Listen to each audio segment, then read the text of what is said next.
Welcome to Monk's Temple. Settle in. Let the world outside soften for a while. Feel the weight of your body being gently held by the chair, the floor, the earth beneath you. Listen to the sound of your own breath, coming in and going out. Nothing to fix. Nothing to solve. Just this. Just presence. You've come here carrying things. A tightness in the chest from a promise broken. A low hum of disappointment from a trust that wasn't honored. The quiet, weary question. Do I open up again, or do I build the wall a little higher? What if the answer wasn't either? What if there was a third way? A path that didn't force forgiveness before you're ready, nor condemn you to a life of suspicion. A way of meeting betrayal that doesn't add a second wound, the wound of your own bitterness, on top of the first. This is not about forgetting. This is about freedom. Freedom from the chains that other people's actions try to place on your heart. This is a teaching as old as the hills, as deep as a quiet mind. It comes from the profound wisdom of Buddhism, from the insights of the Buddha himself, who understood the architecture of suffering and the blueprint for release. Over our time together, we won't walk a linear path. We'll spiral around a central truth, approaching it from different angles, through different stories, some from ancient texts, many from a life spent walking this path. We'll visit a village not by a well, but by a river. We'll meet a potter not of clay, but of light. We'll learn from a gardener, a watchmaker, a weaver of shadows. Each story, a different facet of the same diamond. Our first stop is not on a dusty road, but in a forest. A very specific forest, in your own mind. Close your eyes with me for a moment. Just follow the sound of my voice. You are walking in a dense, green wood. The air is cool and smells of damp earth and pine. Sunlight filters through the canopy in slanting golden pillars. You are not lost, but you are searching. You come to a clearing, and in the center is a still, dark pool. Its surface is like polished slate, perfectly reflecting the sky and trees. This pool, in the oldest Buddhist metaphors, is like your own true nature, clear, peaceful, aware. Now, imagine someone from your life, someone who has caused you pain, walks to the edge of that pool. And they throw a large, jagged stone into the center. Kersplash. What happens? The water reacts. It churns. Waves radiate out in chaotic circles. The perfect reflection is shattered into 1,000 broken pieces. The stone sinks to the murky bottom. For a long time, the water is agitated, unsettled. This is betrayal. The stone is the act. The churning water is your pain, your anger, your confusion. It is natural. It is the water being water. Here is where we make our crucial mistake. We stand at the edge of our own pool, staring at the chaotic waves, and we believe, this is me now. I am the chaos. I am the broken reflection. I am the stone stuck in the mud at the bottom. We identify with the agitation. We build a narrative around the stone. This stone is my story. This turmoil is who I am. But the Buddha's radical teaching points elsewhere. He asks us to look deeper than the waves. The water, in its essence, did not become stone. It did not become chaos. It was temporarily shaped by the impact. Its nature remained, water. Clear, capable of stillness, able to hold reflections. The stone. It is an object that has entered the water. It is not the water. With time, without new stones being thrown, the water will settle. The stone will remain, but it will be covered in silt, part of the landscape of the bottom, not the definition of the pool.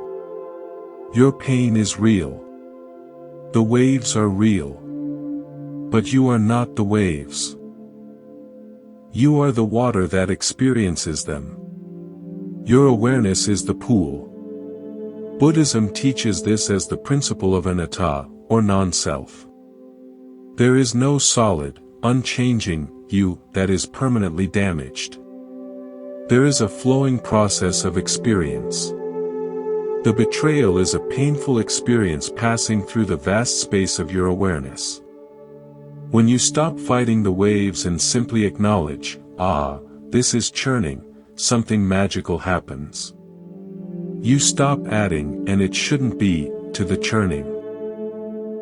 You conserve the energy usually spent on resistance.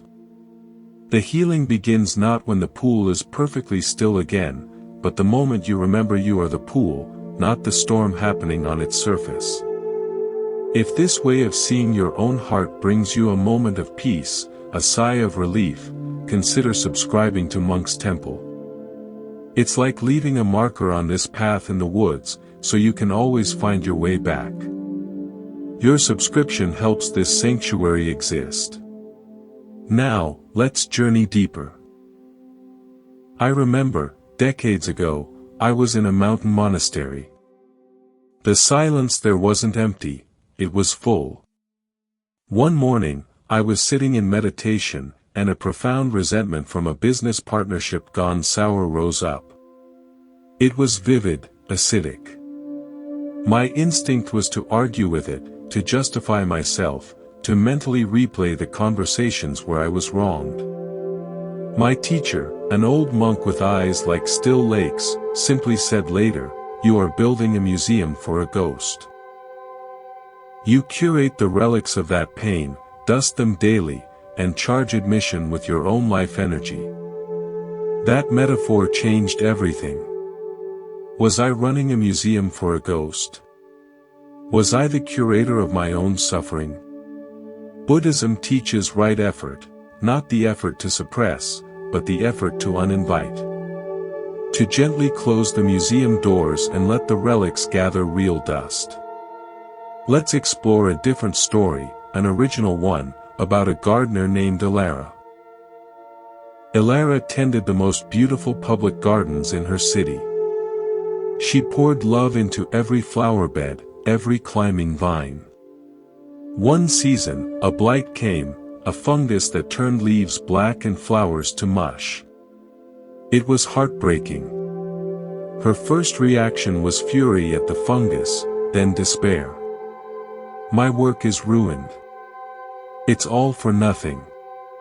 She wanted to rip everything out, pave it over. That's our build a wall response. But an elder gardener told her a Buddhist principle. All conditioned things are impermanent. Flowers bloom and wither. Blights come and go. This is the nature of the garden. The suffering, he said, comes from your mind shouting, not this. Not now. Not to my flowers. So, Ilara did something radical.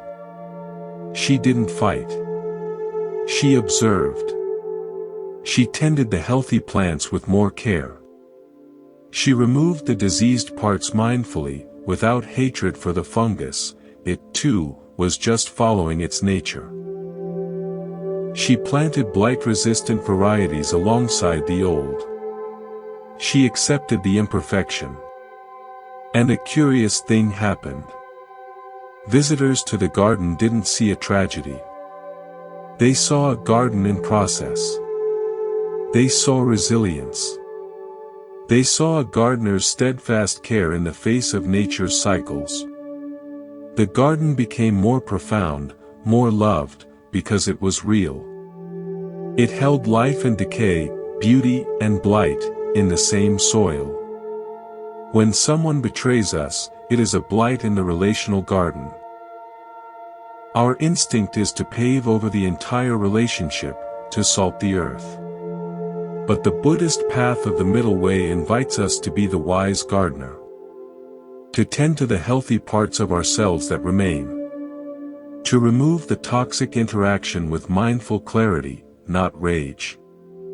To plant new seeds of wisdom about boundaries. The garden of your life becomes deeper, more resilient, not in spite of the blight, but because you learn to tend it with wisdom, not war. Now, let's speak of mirrors. In a small town, there was a legendary, ancient mirror in the town square. It was said to show not your face, but the state of your heart. A greedy merchant would see a grasping, empty hand. A fearful child would see shadowy monsters. One day, a soldier returned from war, his spirit shattered by what he'd seen and done. He stood before the mirror, terrified. He saw a cracked, blood-stained thing, twisted and ugly. He turned away in shame. A wandering monk sat by the mirror. The monk said, "The mirror does not judge. It only reflects what is placed before it. You are showing it your trauma, your guilt. But that is not all you are. It is the mud stirred up in your water." The monk asked him to sit, to breathe, to simply be present with the awful feelings without becoming them. For days, the soldier sat. The pain didn't vanish, but his frantic identification with it softened. One still morning, he approached the mirror again. The reflection was still weary, still sad, but the cracks were just lines, the stains just discolorations. Beneath them, he could see the outline of a human face, intact. He saw capacity, not just damage. This is the Buddhist practice of mindfulness. The mirror is your own awareness. When betrayal happens, you are shown a reflection of pain, anger, and broken trust. The unwise person believes, that horrific image is me. The practitioner learns to say, this is the reflection arising in me right now. You create a space between the observer and the reflection. In that space lies your freedom. You are not the shattered image, you are the awareness that can hold even the shattered image with compassion. The Buddha taught that our mind can be our greatest foe or our greatest sanctuary. It depends on whether we are lost in the reflection, or resting as the mirror. I will share with you a personal anecdote. Years into my practice, I held a position of some trust in a spiritual community. A close colleague, someone I'd mentored, began secretly spreading rumors about me, aiming to take over a project. When I found out, the hurt was intense. It wasn't just the professional slight, it was the hypocrisy, the use of intimacy as a weapon. My old self wanted to expose him, to rally people to my side, to win. But my training asked a different question: what is the most skillful response? Not what feels good, but what reduces suffering, for me, for him, for the community. Right action, from the Buddha's Noble Eightfold Path. I requested a private meeting. I stated the facts I knew, calmly, without drama. I said, this has caused harm. I need it to stop. I didn't demand an apology or groveling. I simply established a boundary. Then, I did the internal work. I saw his actions as arising from his own fear, insecurity, and desire, his own suffering. This wasn't to excuse it, but to see its source. It made his actions smaller, more pathetic, less a monumental personal attack and more a sad, predictable flutter of a trapped bird. My anger dissolved into a kind of sorrow for him, and a firm resolve to protect the community. I detached from the need for him to be a villain or for me to be a victorious hero. The situation resolved. He left the project. The peace I retained was worth more than any dramatic victory. Buddhism gave me the tools not to be a doormat, but to be a mountain, unmoved by the weather of others' actions. Let's weave a new story about a village by a river, not a well. This river was their lifeblood, but it was prone to sudden, violent floods. After a terrible flood that destroyed homes, the villagers were divided. One faction, the wall builders, wanted to dam the river, to control it, to force it into a narrow channel far from their homes. The other, the leavers, said, "The river is dangerous. We must abandon this place forever." A river guide, a woman who understood the water's nature, offered a third way. "The river is not our enemy," she said. "It follows its nature. We have built too close, in its floodplain. We have forgotten to listen." Her solution was not confrontation nor flight. It was attunement. She taught them to read the signs, the color of the water, the behavior of birds. She had them build their homes on sturdy stilts on the higher banks. They created overflow channels to safely direct floodwaters. They planted dense trees along the lower banks to hold the soil. They respected the river's power without fearing it blindly. They learned to live with it, not against it or apart from it.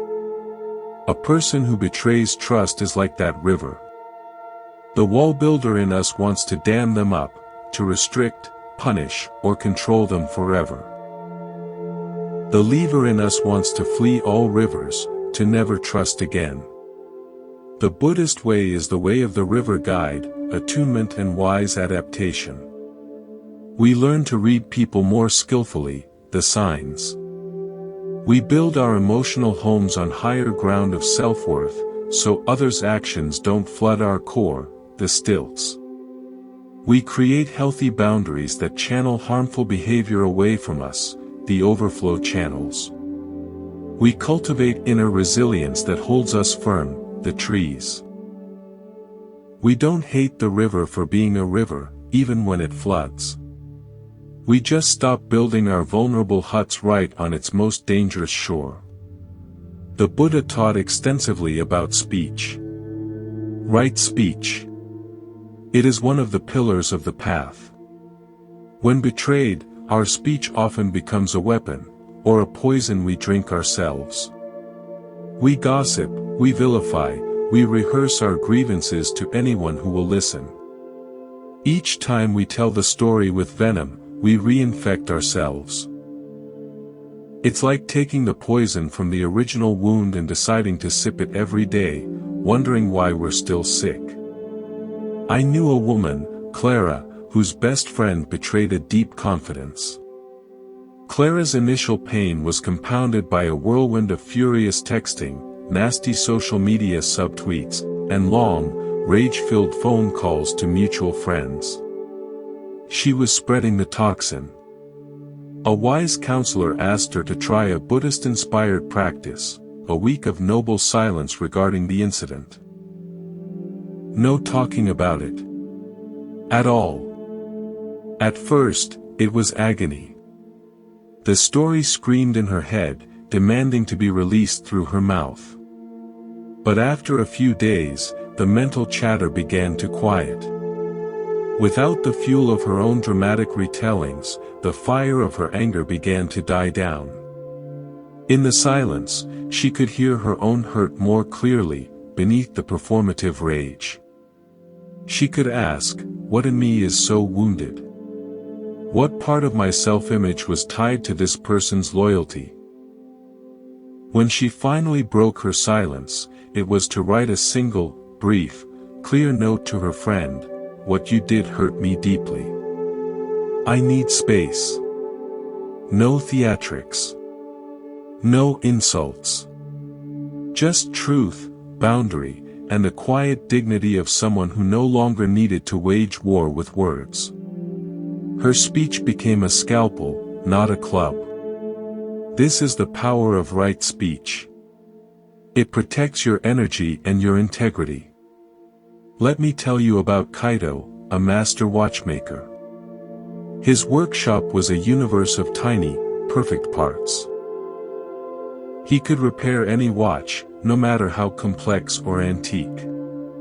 People brought him watches shattered by accident, gummed up with neglect, or tampered with by clumsy hands. He never got angry at the broken watch. He never took its malfunction personally. His first step was always the same: complete, non-judgmental observation. He would lay out all the pieces under a bright light. He would see what was bent, what was missing, what was corroded. He understood the watch's intended function. Its Buddha nature, if you will, its innate capacity to keep perfect time. His repair process was methodical. He would clean away the corrosion, letting go of resentment. He would painstakingly straighten the bent gear, correcting distorted thinking. He would craft a replacement for the missing piece, building a new boundary, a new understanding. He never forced a part that didn't fit. He worked with infinite patience, in harmony with the watch's own essential design.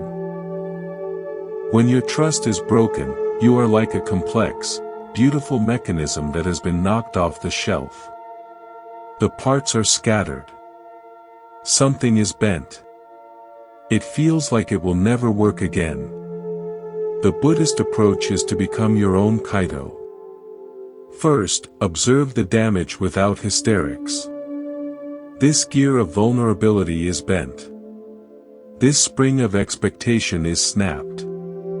See the pieces clearly, without the story of, who did this? Then, begin the repair. Clean the corrosion of bitterness. Gently straighten the bent part of you that says, I am unworthy of trust.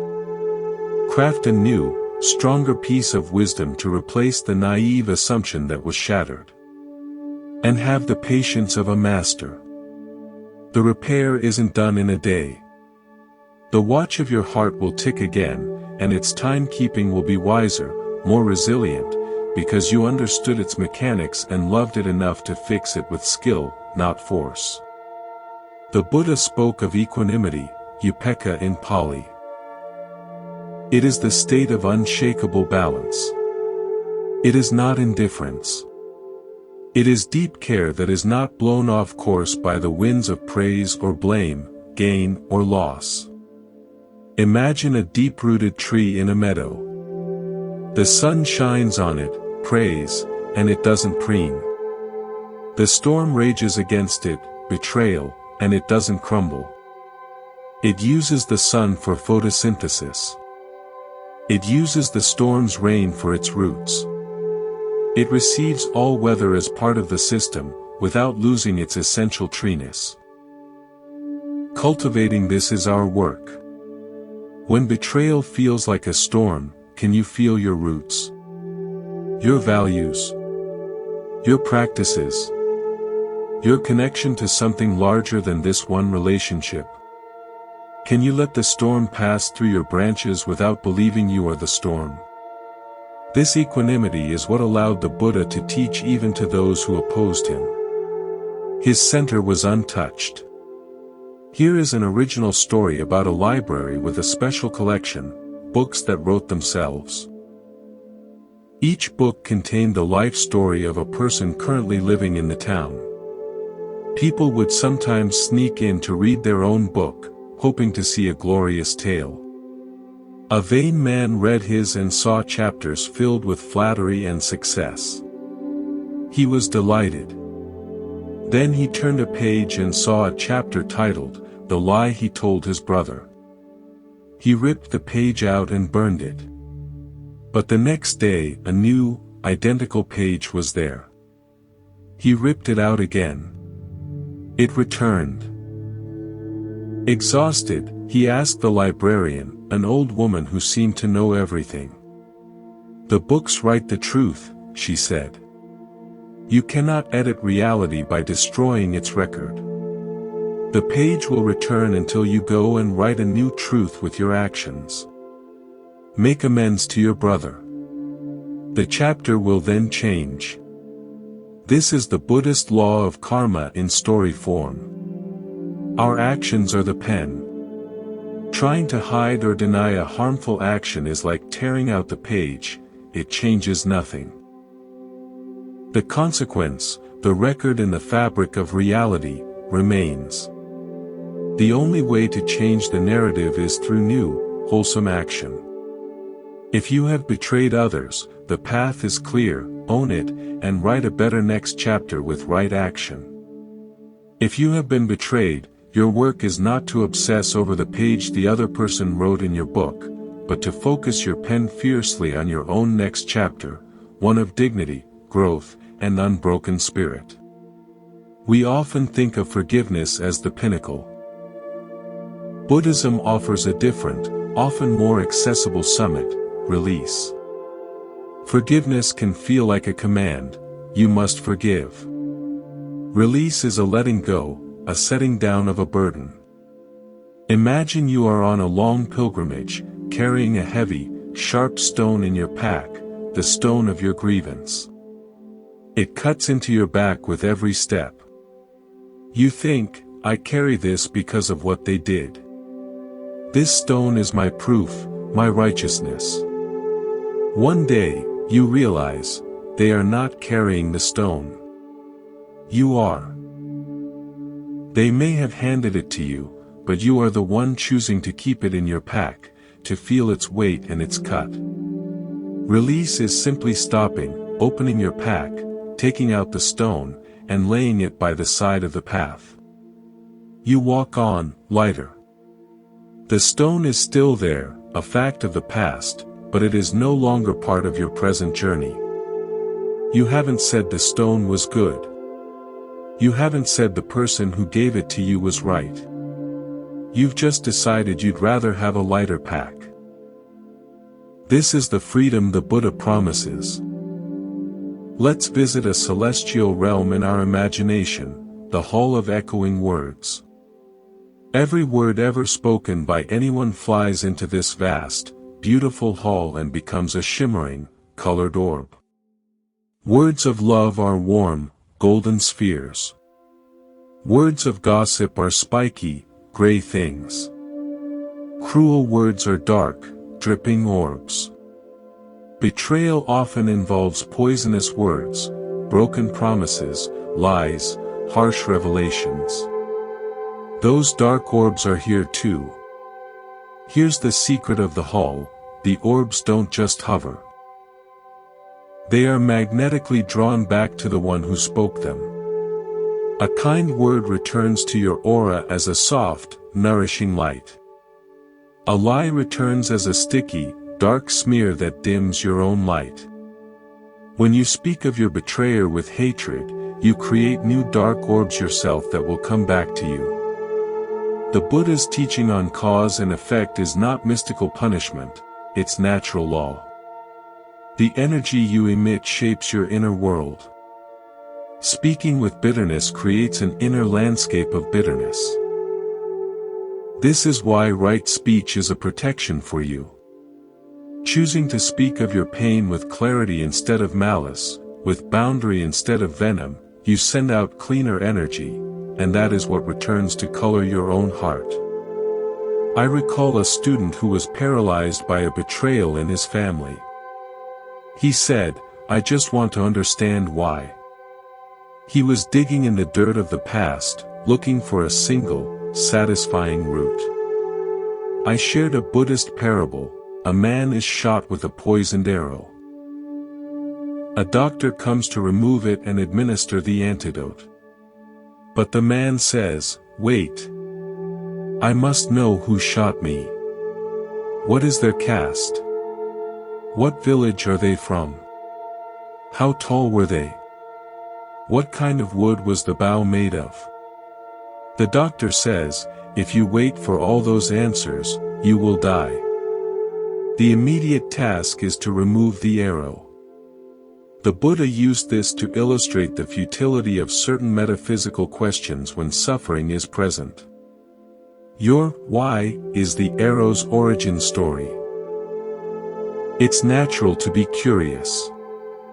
But if the search for why keeps the arrow of pain lodged in your heart, perpetuating your suffering, it is an unskillful pursuit. The immediate task is to treat the wound, to apply the antidotes of self-compassion, wise perspective, and present moment grounding. The why may become clear later, or it may not. Your healing cannot be contingent on understanding another person's confusion. Pull the arrow first. Now, imagine a master weaver, Aisha. She worked with twin looms. On one, she wove a tapestry called The Story of What Happened. It was a dramatic, troubling scene, figures turning away, broken symbols, dark colors. She would weave this story all day, and it grew longer and more detailed. On the second loom, she wove a tapestry called Who I Am Now. This one was abstract, colors, textures, patterns of strength, peace, and learning. At first, it was very small. Every day, she had a limited amount of thread. Her attention, her life energy. The more thread she used on the first loom, reinforcing the story of what happened, the less she had for the second loom, Who I Am Now. One day, she realized the first tapestry was massive, consuming the whole room, while the second was a mere scrap. She made a conscious choice, a Buddhist choice of right intention. She took the scissors and cut the first tapestry off the loom. She didn't burn it, she rolled it up and put it in storage. It existed, but it was no longer being actively woven. Then, she took all her thread and began to work only on the second loom. Who I Am Now began to grow, to become rich and beautiful. This is the practice.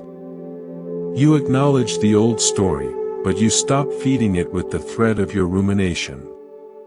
You consciously redirect your energy to weaving the person you are becoming, stronger, wiser, more compassionate because of, not in spite of, the broken threads of the past.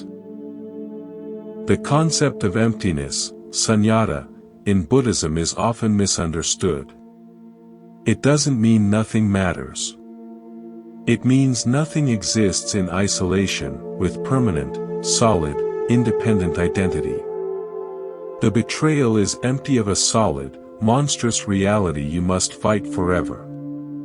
It is a confluence of conditions, the other person's delusion, your own expectations, the circumstances, the cultural norms. Seeing this emptiness is liberating. It takes the solid, monolithic betrayal and breaks it down into its component parts, fleeting thoughts, conditioned behaviors, temporary situations. A cloud is not a solid, threatening entity, it is a temporary gathering of moisture and air currents. You can fear a storm cloud, or you can understand its nature and know it will pass and change form. Seeing the emptiness of the betrayal allows you to relate to it differently.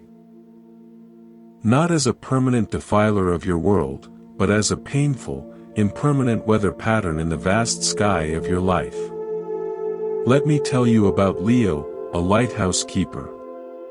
His lighthouse stood on a fierce, rocky coast.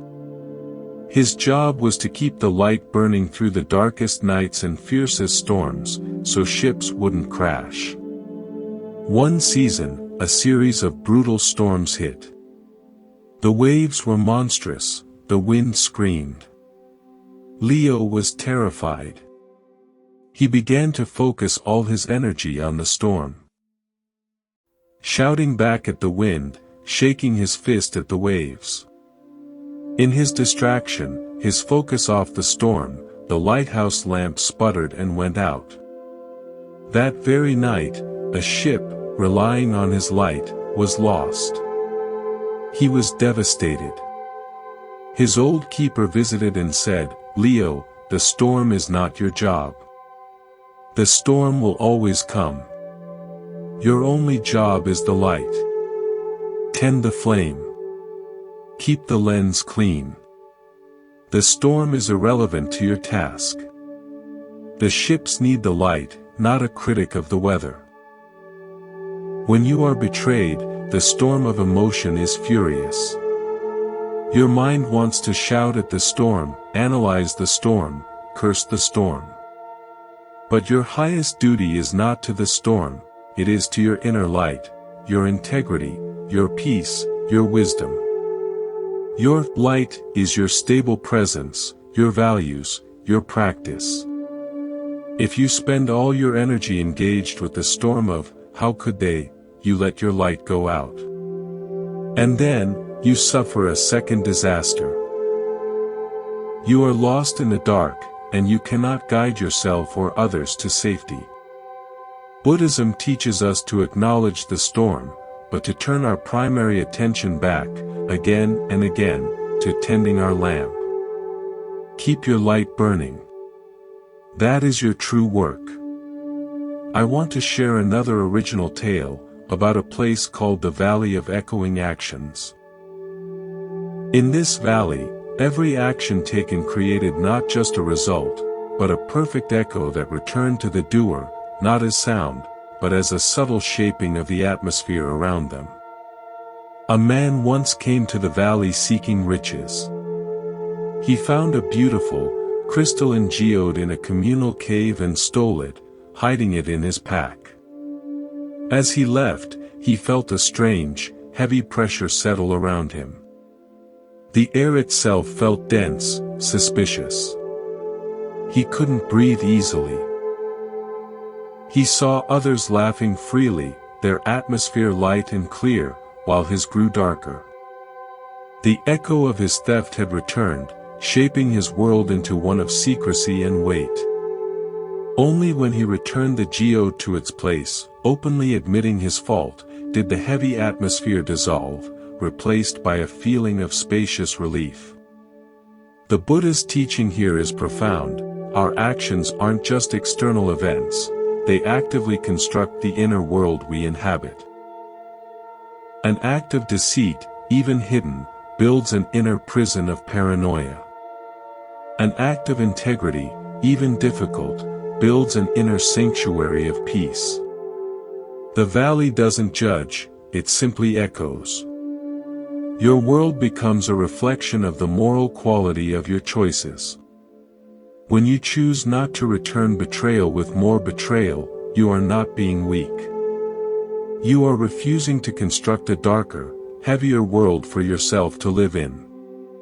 You are choosing the echo of dignity.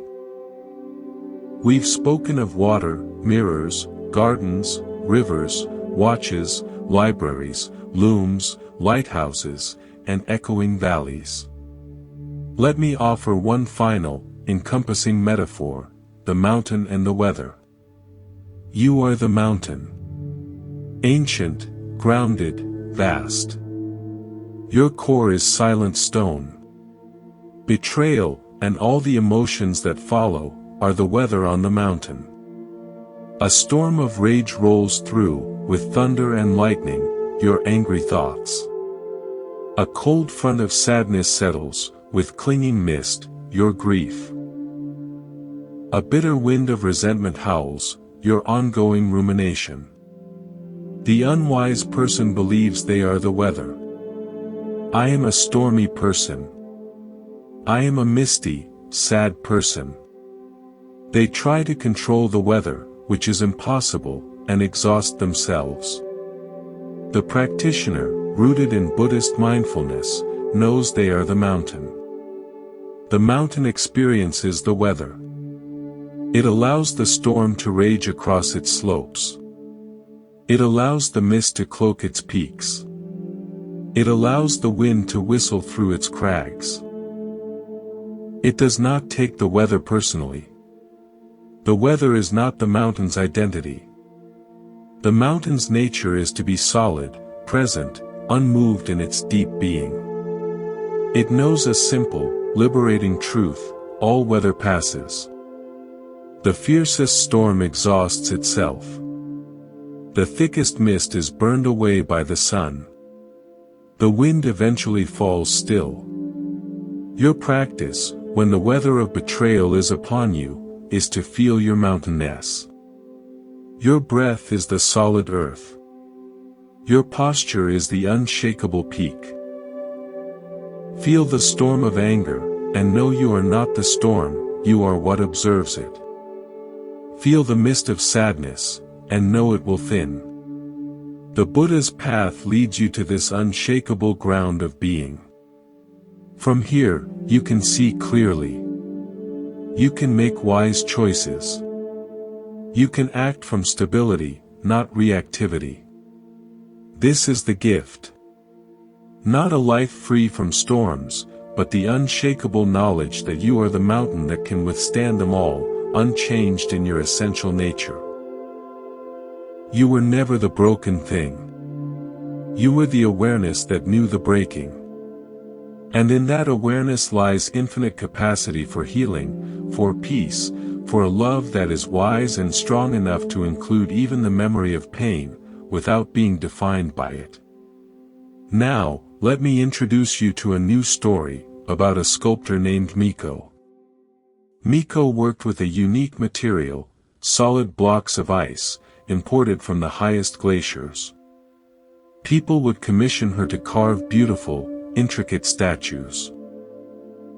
They were breathtaking, but temporary. Miko's great art was not in fighting the melt, but in her relationship to it. She knew, with absolute certainty, that every statue would eventually return to water. A client once wept as a favorite sculpture of a dancing figure began to soften and lose its definition in a warm breeze. "It's dying," she cried. Miko gently corrected her. "It is not dying. It is remembering its true nature.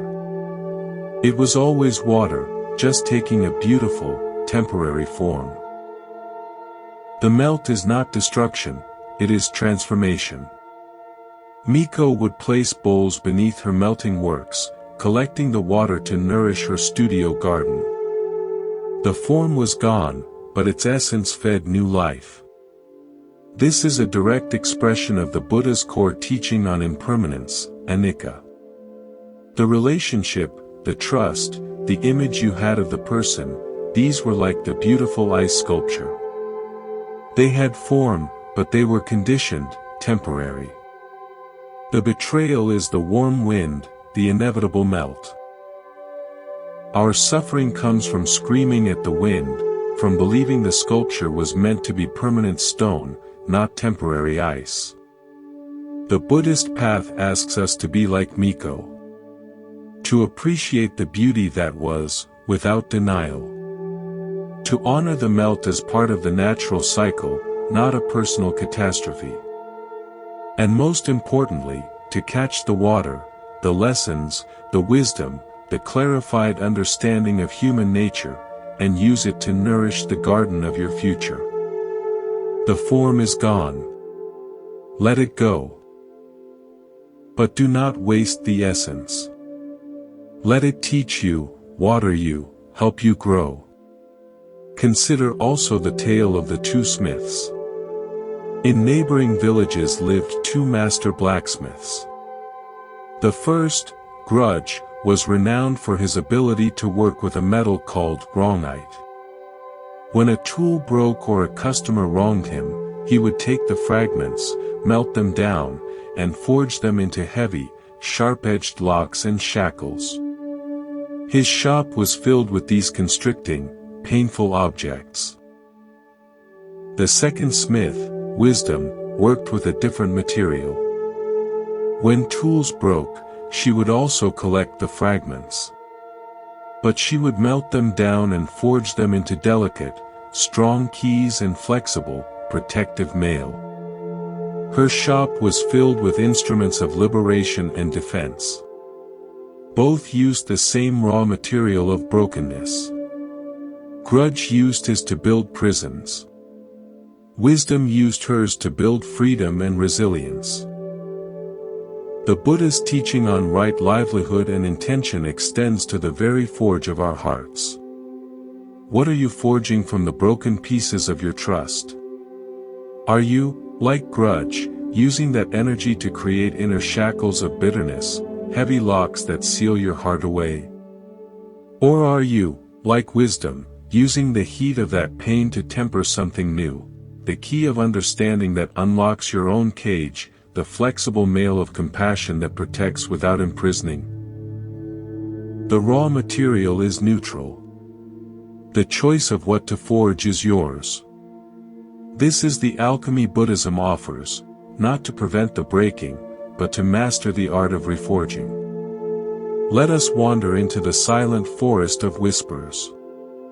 In this forest, every thought you cling to takes on a faint, visual form, a wisp of colored light, a small shape fluttering like a leaf. Neutral thoughts are pale, flitting away quickly. Fearful, angry, or resentful thoughts, when held tightly, become darker, stickier forms that cling to the branches around you, coloring the air. A traveler named Anya entered the forest after a betrayal, her mind a torrent of dark whispers. I was a fool, they are evil, never again. As she walked, these clung thoughts materialized as thorny vines and murky, buzzing insects around her path. The forest grew dim and difficult. She sat down, exhausted. An old keeper of the forest approached, not speaking, but simply pointing to a single, clear stream bubbling over stones. He cupped his hands, drank, and showed her his empty palms. The message was a lesson in non-attachment to thought. The whispers, the thoughts, were like the water in the stream, constantly flowing. Her suffering came from trying to cup and hold the dark water, to carry it with her. The practice was to let the thoughts flow by, to notice the "I was a fool" thought without drinking it in, without building identity from it. As she practiced, simply watching the dark whispers pass like water, the thorny vines began to dissolve, the insects faded. The path cleared. The forest didn't change, her relationship to the thoughts that populated it did. This is the Buddhist practice of mental cultivation. You are not your thoughts. You are the awareness that witnesses their flow. When you stop drinking from the stream of bitter thoughts, you stop poisoning yourself. I recall a period in my own life where I felt betrayed by a close friend's silence during a difficult time. The thought, a true friend would have called, played on a loop. It became a sticky, dark whisper in my personal forest. It was only when I applied this teaching, when I sat and said to the thought, "Ah, there you are again, the unhelpful friend story," and simply let it be without following it into a mental argument, that its power faded. I saw it as a thought, not as truth. The friendship eventually transformed, not back to what it was, but into something more honest and less burdened by my script of how it should be. Now, let's contemplate the mapmaker's dilemma. In a city of winding, ever-changing alleys, there lived a famed mapmaker. He was tasked with creating the definitive map of the city. He worked for years, but each time he finished, the city had changed: a new building, a torn-down wall, a garden where a market once stood. He grew frustrated, then despairing. His maps were always obsolete. He felt like a failure. One day, he met a pilgrim who used his maps. The pilgrim thanked him profusely. "These maps are priceless," he said. The mapmaker scoffed, "But they're wrong. The city changes. The pilgrim smiled. I don't use them to know exactly where everything is. I use them to understand the principles of the city's layout, that main streets run east-west, that alleys curl off from courtyards. With that principle, even when I'm lost in a new alley, I can find my way. Your map gives me the wisdom to navigate change, not a frozen picture. The Buddha's teachings are like that map. They do not give you a frozen picture of how people should act, or a guarantee that trust will never be broken. That would be a map of a static city, which does not exist. Instead, Buddhism gives you the principles of navigation for the human heart, impermanence, cause and effect, the nature of suffering and its end. When you are lost in the new, painful alley of betrayal, you don't clutch a map of how things used to be. You apply the principles. This is impermanence manifesting. This pain is the result of causes and conditions. My path forward is to cease adding new suffering to this old pain. The map doesn't prevent you from getting lost, it gives you the tools to find your way back to peace from anywhere. There is a powerful, original story of the Bridge of Reeds. Between two villages was a deep chasm. For generations, they built a massive, permanent bridge of stone and timber. It was a symbol of their unbreakable alliance. Then, a great storm and a rockslide destroyed it utterly. The villages were devastated, isolated. Each blamed the other for poor maintenance. They sank into mistrust. A young builder from the north arrived. She listened to their woes and examined the raging river in the chasm. She did not try to rebuild the stone bridge. Instead, she taught them to build a simple, flexible bridge from bundled reeds. This bridge, she said, will not last forever. It will sway in the wind. It will need repair after each flood. You will have to maintain it together, constantly. It is not a monument to past trust, but a practice of present trust. Reluctantly, they built it. And something happened. The very impermanence of the bridge, the need for constant, gentle care, became the new bond. It required communication, shared effort, humility. The fragile bridge of reeds ended up creating a stronger, more alive connection than the rigid stone one ever had. The Buddha's middle way is this bridge of reeds.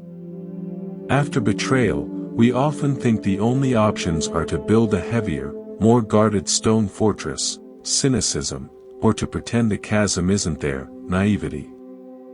Buddhism offers the third way, the flexible, living bridge of wise trust. Trust that is not a blind assumption, but a conscious, ongoing practice. It is trust that understands its own fragility, that pays attention, that communicates, and that can be repaired because it is not a solid monument to the past, but a living process in the present. It is stronger because it is humble, because it knows how to bend without breaking. Let me tell you about the keeper of the infinite reservoir. In a desert land, there was a town that relied on a single, ancient reservoir for all its water. The water was sweet and clear, but the townspeople lived in constant anxiety. They feared drought. They fought over allocations. They built complex, restrictive laws about who could drink and when. Their lives became small and fearful, orbiting around the fear of lack. One day, a hydrologist arrived. She studied the land and made a stunning discovery. The ancient reservoir was not the source. It was merely a holding tank, fed by a vast, underground aquifer that stretched for miles beneath the desert, an infinite, renewing source. The townspeople had been living as paupers, guarding a puddle, while sitting atop an ocean. She taught them to dig new, simple wells directly into the aquifer. The anxiety vanished. The fighting stopped. There was enough for all. Their world expanded from a mentality of scarcity to one of profound abundance. This is a metaphor for the Buddhist concept of Buddha nature. After a betrayal, we often feel like those townspeople. We believe our capacity for trust, love, and peace is like that small reservoir, damaged, depleted, scarce. We must guard the little we have left, ration it, protect it fiercely. We live from a place of emotional scarcity. But the Buddha's most radical teaching is that this is a mistake. Your true nature is not the small, damaged reservoir of conditional trust. Your true nature is the vast, infinite aquifer of loving awareness itself. Betrayal damages the pipes and holding tanks of your specific expectations and relationships, but it cannot touch the aquifer. Your capacity for peace, for clarity, for unconditional love that is wise and not naive, is limitless. It is your birthright. The work is not to desperately repair the broken tank, but to remember the aquifer, and to learn to draw from it directly through meditation, mindfulness, and compassionate insight. You are not a being of lack. You are a being of infinite capacity, temporarily confused about your source. I learned this not in a grand revelation, but in a humble moment. Years ago, after a painful personal rift, I felt emotionally bankrupt. I believed I had no kindness left for that person. My heart felt like a dry, cracked reservoir bed. In meditation, my teacher simply said, "You are trying to draw from memory. Draw from the source." He guided me to let go of the feeling of kindness I thought I should have, and instead to simply rest in awareness itself, spacious, neutral, present. From that place, a different kind of kindness arose. Not the warm, personal affection that was gone, but a clear, calm wishing for that person to be free from the confusion that caused their actions.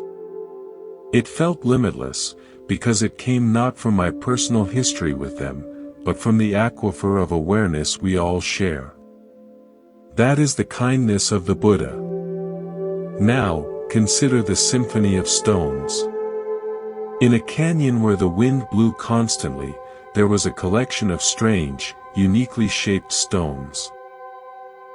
When the wind hit them, each emitted a different tone, a deep hum, a high chime, a resonant ring. For years, they just made noise. Then a composer came. She listened for days, mapping the tones. She didn't try to change the stones. Instead, she rearranged them. She placed the hum of the stone of grief near the chime of the stone of memory, and the ring of the stone of insight nearby. When the wind blew, what was once chaotic noise became a moving, melancholic, yet beautiful symphony. The stones hadn't changed. Their relationship to each other had. Your painful experiences, betrayal, grief, anger, are like those stones. They each have a tone, a vibrational quality in your psyche. Left in a chaotic pile of rumination, they create dissonant, distressing noise. The Buddhist path of mindful integration is the work of the composer. You don't deny the stone of betrayal its tone. You don't smash it. You acknowledge its specific sound of hurt. But then, you mindfully place it in relationship with other tones, the stone of wisdom it created, the stone of resilience it tested, the stone of compassion for human frailty. You arrange your inner landscape so that the wind of life, blowing through you, creates not a cacophony of suffering, but a complex, meaningful symphony of a life fully lived, with all its movements. The pain becomes part of the music, not the only sound. Finally, a story of the potter of light. This potter did not use clay.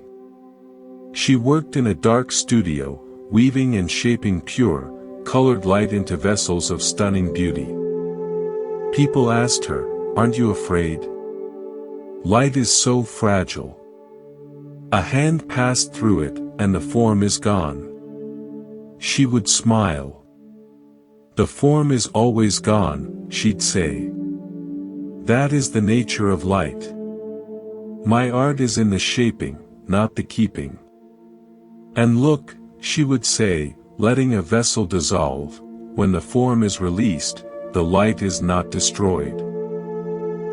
It simply returns to the field, ready to be shaped into something new, or to just be light." The relationships we have, the trust we hold, these are vessels of light we shape with others. They are beautiful, and they are inherently fragile, impermanent.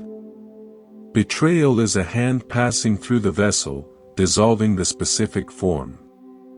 Our agony is in the clutching, in the desperate attempt to freeze the light into a permanent shape that can never be breached. The Buddha's wisdom teaches us to be the potter of light. To appreciate the beauty of the form while it lasts. And when it dissolves, to remember, the light itself, the capacity for connection, for love, for presence, is not damaged. It is freed. It returns to your inner field. It can be allowed to just be light for a while. And when the time is right, with wisdom as your hands, you can shape it anew. Not into the same vessel, but perhaps into one with a different design. Stronger in its understanding of fragility, more beautiful in its appreciation of temporary form. You are that light. You are that awareness.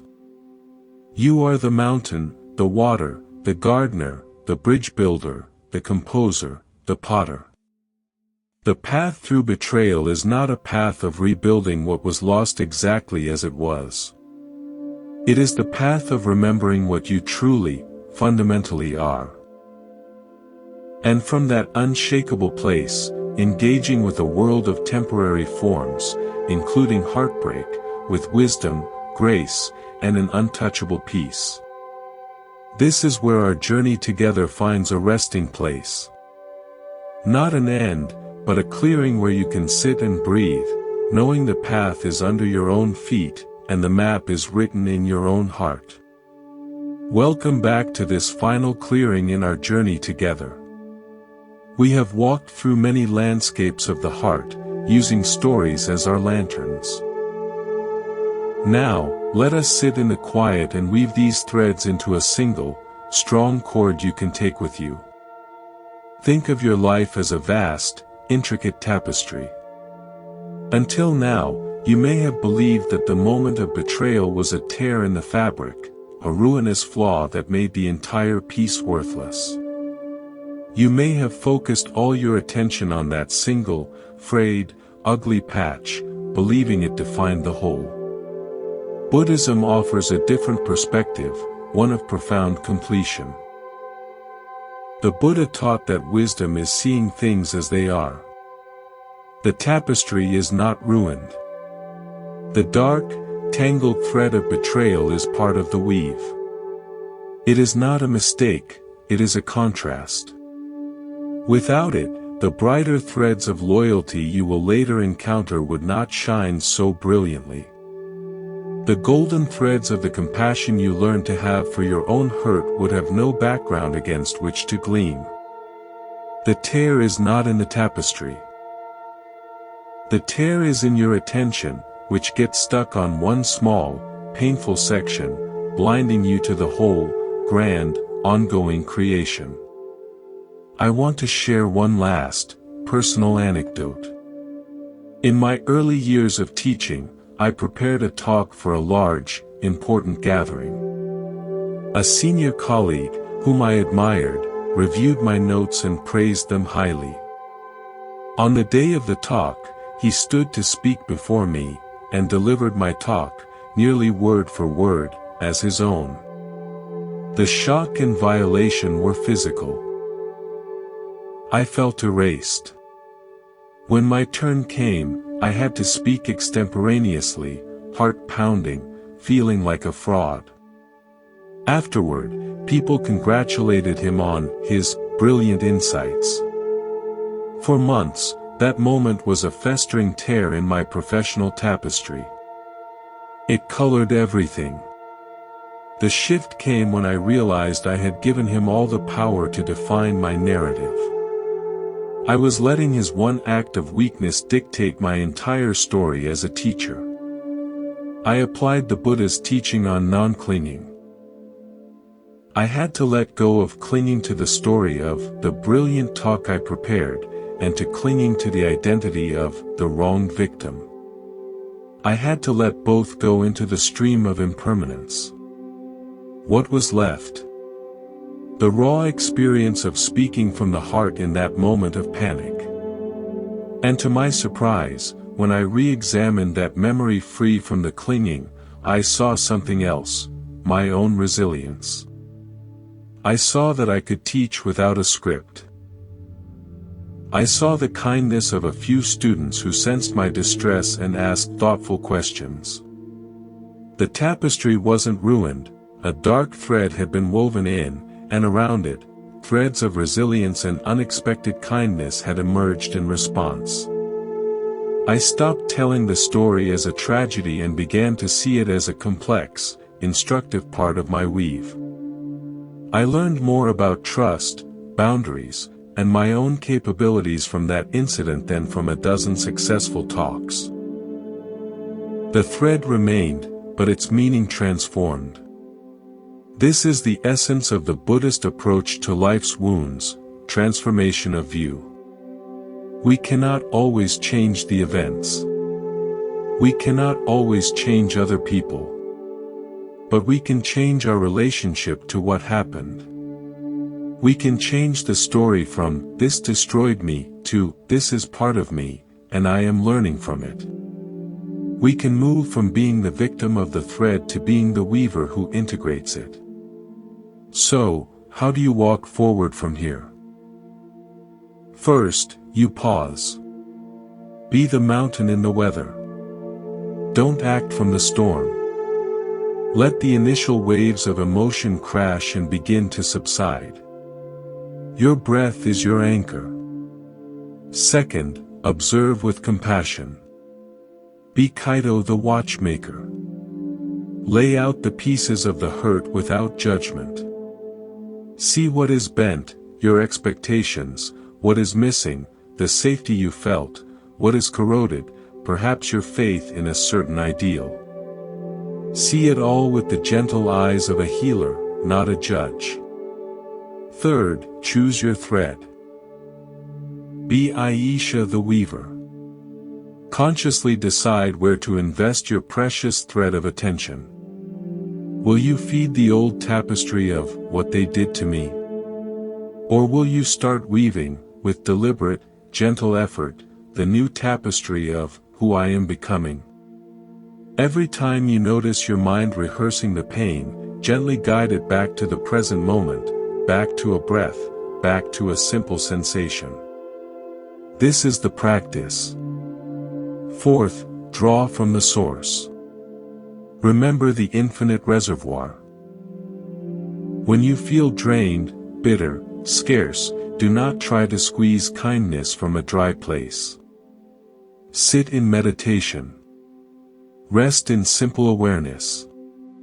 From that aquifer of silent presence, all true qualities, clarity, peace, compassion, will eventually bubble up.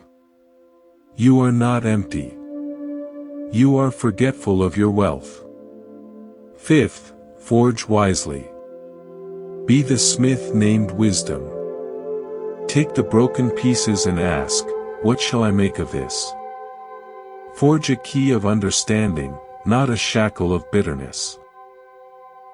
Forge the protective mail of healthy boundaries, not the prison wall of total isolation. Finally, live the symphony. Be the composer. Allow the experience its tone, but place it in relationship with all other tones of your life, your joys, your accomplishments, your everyday moments of peace. Let it become part of your unique music, not the only song you play. You are leaving Monk's Temple now, but you take the temple with you. It is the temple of your own mindful awareness. The teachings of the Buddha are not to be worshipped from afar, but to be lived in the messy, beautiful, painful, and joyous reality of your human connections. When you feel the old sting, remember the pool. You are the water, not the stone. When you feel the urge to build a wall, remember the gardener. Tend your whole garden. When you want to shout your pain, remember the hall of echoing words. Speak with care for the world you are building inside yourself. This path does not promise you will never be hurt again. That would be an empty promise in a world of imperfect beings. What it promises is far greater, that you will never be defined by the hurt. That you will never lose access to your own peace. That every experience, even betrayal, can become a thread in the wise, compassionate, and unbreakable tapestry of a life fully awakened. You have always been the merchant of truth in your own life. The truth of your awareness. The truth of your capacity to heal.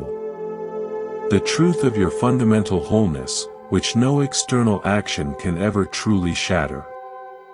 Go in peace. Walk with kindness, for others, and for the tender, learning, magnificent being that you are. Thank you for journeying with us at Monk's Temple.